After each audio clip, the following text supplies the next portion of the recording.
যে 6টি কারণে আপনার বিড়াল পালন করা উচিত। তারা আপনার বাড়িতে ফেরেশতাদের নিয়ে আসে। নবী মুহাম্মদ সাল্লাল্লাহু আলাইহি সাল্লামের অনেক বিড়াল ছিল। তারা সুন্নত নিয়ে আসে। তাদের লালা বিশুদ্ধ। তারা নিজেদের পরিষ্কার করে। তারা খুব শান্ত একটি প্রাণী। ইসলামে বিড়াল সম্পর্কে কিছু গুরুত্বপূর্ণ তথ্য রয়েছে। প্রিয় দর্শক, আমাদের নবী মুহাম্মদ মুস্তাফা সাল্লাল্লাহু আলাইহি সাল্লাম বিড়াল খুব পছন্দ করতেন।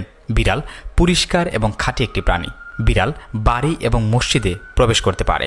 বিড়ালের প্রতি ভালোবাসা ইসলামে বিশ্বাসের লক্ষণ। মহানবী সাল্লাল্লাহু আলাইহি সাল্লাম আবু হুরায়রা রাদিয়াল্লাহু তাআলা আনহুকে বিড়ালের পিতা বলে ডেকেছেন, কারণ তিনি বিড়াল পুষতেন এবং তা ভালোবাসতেন। একজন মহিলা জাহান্নামে প্রবেশ করেছিল একটি বিড়ালের কারণে, যাকে সে বেঁধে রেখেছিল কিন্তু খাবার দেয়নি এবং পৃথিবীর কীট পতঙ্গকে খাওয়ানোর জন্য ছেড়ে দেয়নি। তাই যদি কোনো বিড়াল বা কোনো প্রাণী খাবারের সন্ধানে আপনার কাছে আসে, তবে তা অপেক্ষা করবেন না।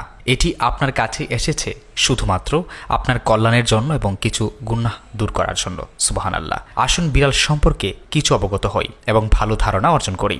বিড়াল খাবারে মুখ দিলে তা নষ্ট হয় না, যেমন ভাত, তরকারি ও দুধ ইত্যাদি। খাবারে বিড়াল যদি মুখ দিই বা খেয়ে ফেলে, তাহলে এই খাবার আপনি খেতে পারেন, তাতে দোষ নেই। বিড়ালের মুখ পাক রয়েছে। একটি সতর্কতা: বিড়াল অসুস্থ হলে সতর্ক থাকবেন। বিড়ালকে সুস্থ করে তোলার জন্য সুচিকিৎসার ব্যবস্থা করবেন। এটা হবে আপনার জন্য সওয়াবের কাজ। একটি বিড়াল বাড়ির ভিতরে খারাপ আত্মা এবং মন্দ উপাদানগুলিকে তাড়াতে পারে। বিড়াল যদি কাঁদে, তবে এটি আশেপাশের লোকদের কাছে একটি খবর বা সতর্ক বার্তা প্রদান করতে পারে। যখন একটি বিড়াল আপনার চারপাশে হেঁটে বেড়ায় এবং আপনার পায়ে পায়ে তার শরীর ঘষে, তখন বুঝবেন বিড়ালটি আপনাকে ভালোবাসা জানাচ্ছে এবং খারাপ আত্মাকে তাড়িয়ে দিচ্ছে।